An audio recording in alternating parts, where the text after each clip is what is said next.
Hello hi అండి, సుజాతాస్ కిచెన్కి స్వాగతం. ఈరోజు సుజాతాస్ కిచెన్లో చిరుధాన్యాలతో చికెన్ బిర్యానీ అండి. అరికెలతోటి నేను చికెన్ బిర్యానీ చేస్తున్నాను. అరికెలతోటి చికెన్ బిర్యానీ తయారు చేయడానికి నేను ముందు చికెన్ కూర రెడీ చేసుకుంటున్నాను. దానికోసమని నేను చికెన్ని ఈ విధంగా 30 గ్రాముల పీసెస్ కింద తీసుకున్నాను. వీటిని నేను ఉప్పు వేసిన నీళ్ళల్లో 15 నిమిషాలు నానబెట్టుకున్నాను. చికెన్ కూర తయారు చేయడానికి నేను ఆయిల్ అండి ఒక పెద్ద స్పూన్ తోటి 4 స్పూన్ల వరకు ఆయిల్ వేసుకుంటున్నాను. ఆయిల్ వేడెక్కింది. దీనిలోనికి నేను 3 ఉల్లిపాయలు ఈ విధంగా చిన్న చిన్న ముక్కలుగా చేసుకున్నాను. దీనిని నేను ఇందులో వేస్తున్నాను. ఈ ఉల్లిపాయల్ని మనం ఒక 70% వరకు వేయించుకోవాలి. ఉల్లిపాయలు 70% వేగిపోయాయి. దీనిలోనికి నేను ముందుగా ఉప్పు నీళ్ళలో నానబెట్టుకున్న చికెన్ వేస్తున్నాను. చికెన్ ఈ విధంగా ఉప్పు నీళ్ళల్లో నానబెట్టుకోవడం వల్ల మనకు చికెన్ అనేది చాలా సాఫ్ట్గా ఉడుకుతుంది. దీనిని మనము ఒక 2 నిమిషాలు హై ఫ్లేమ్లో పెట్టి వేయిస్తాము. ఇప్పుడు నేను దీనిలోనికి సాల్ట్ వేస్తున్నాను. సాల్ట్ అనేది మీ టేస్ట్కి తగినట్టుగా వేసుకోండి. చిటికెడు పసుపు వేస్తున్నాను. 3 స్పూన్ల కారం వేస్తున్నాను. కారం మీ టేస్ట్కి తగినట్టుగా వేసుకోండి. ఇప్పుడు మనం వేసినవన్నీ బాగా కలిసేటట్టుగా చికెన్ని బాగా కలుపుకోవాలి.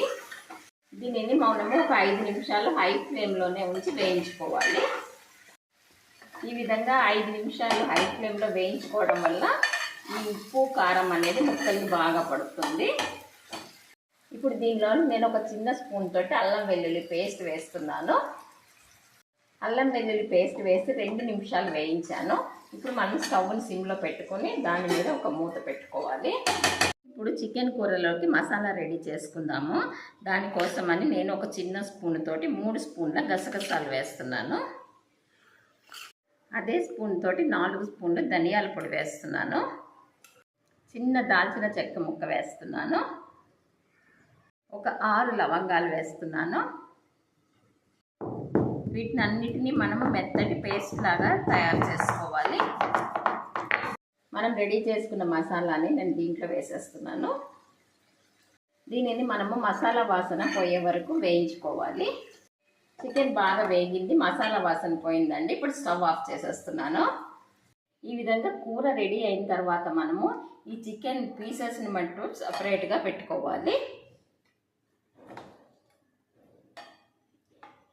బిర్యానీ తయారు చేయడానికి నేను 1/2 కిలో అరికెలు తీసుకున్నాను. దీనిని నేను 8 గంటలు నానబెట్టుకున్నాను. మనము చిరుధాన్యాలను ఎప్పుడు కూడా ఈ విధంగా 8 నుంచి 12 గంటలు నానబెట్టుకోవాలి. ఈ విధంగా నానబెట్టుకోవడం వల్ల అది మనకి త్వరగా డైజెస్ట్ అవుతుంది. బిర్యానీ తయారు చేయడానికి నేను ఒక గిన్నె పెట్టుకున్నాను. దానిలోనికి నేను 3 స్పూన్ల నెయ్యి వేస్తున్నాను. దీనిలోనికి నేను చిన్న దాల్చిన చెక్క వేస్తున్నాను. 4 లవంగ మొగ్గలు వేస్తున్నాను. ఒక మరాఠీ మొగ్గ వేస్తున్నాను. సగం స్టార్ వేస్తున్నాను. ఒక నల్ల యాలకుని వేస్తున్నాను. కొద్దిగా రాతి పువ్వు వేస్తున్నాను. వీటిని కొద్దిగా వేయిస్తున్నాను. దీనిలోని కొద్దిగా పుదీనా ఆకులు వేస్తున్నాను. 2 ఉల్లిపాయలని ఈ విధంగా పొడవుగా కట్ చేసుకున్నాను. ఒక 6 పచ్చిమిరపకాయలని ఈ విధంగా చీల్చుకున్నాను. వీటిని కూడా నేను ఇందులో వేసి వేయిస్తున్నాను. ఇప్పుడు దీనిలోనికి ఒక చిన్న స్పూన్తోని అల్లం వెల్లుల్లి పేస్ట్ వేస్తున్నాను. ఇప్పుడు నేను చికెన్ పీసెస్ అన్ని తీసివేసిన తర్వాత గ్రేవీ ఉంది కదండి, ఈ గ్రేవీని నేను ఈ వేగుతున్న ఉల్లిపాయల్లో వేస్తున్నాను.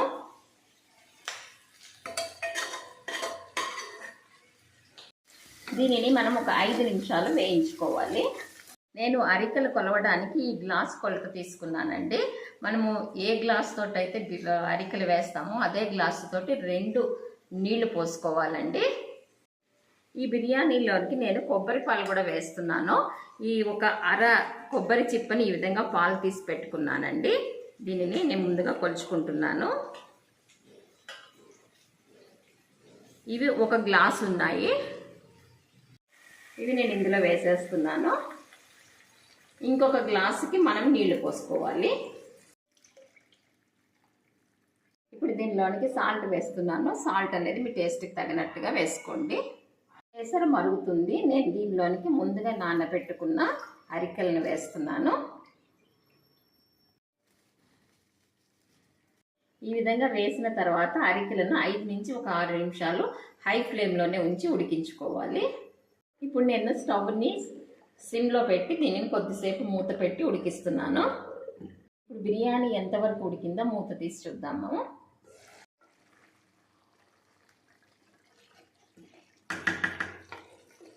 బిర్యానీ 70% వరకు ఉడికిపోయిందండి. మనం దీనిలో వేసిన నీళ్లు కూడా చాలా వరకు ఎగిరిపోయాయి. మనము ముందుగా తీసి ఉంచుకున్న చికెన్ ముక్కలను మనము ఈ అన్నం పైన సర్దుకోవాలి. ఇప్పుడు ఈ బిర్యానీ మీద మూత పెట్టి మనము దీన్ని పూర్తిగా ఉడకనివ్వాలి. ఇప్పుడు బిర్యానీ రెడీ అయిందేమో చూద్దామండి.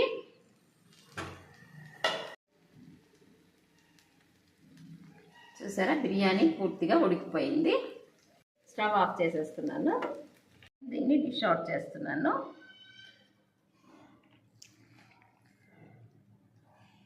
చూసారా, ఎంతో టేస్టీగా అరికెల బిర్యానీ రెడీ అయిపోయింది.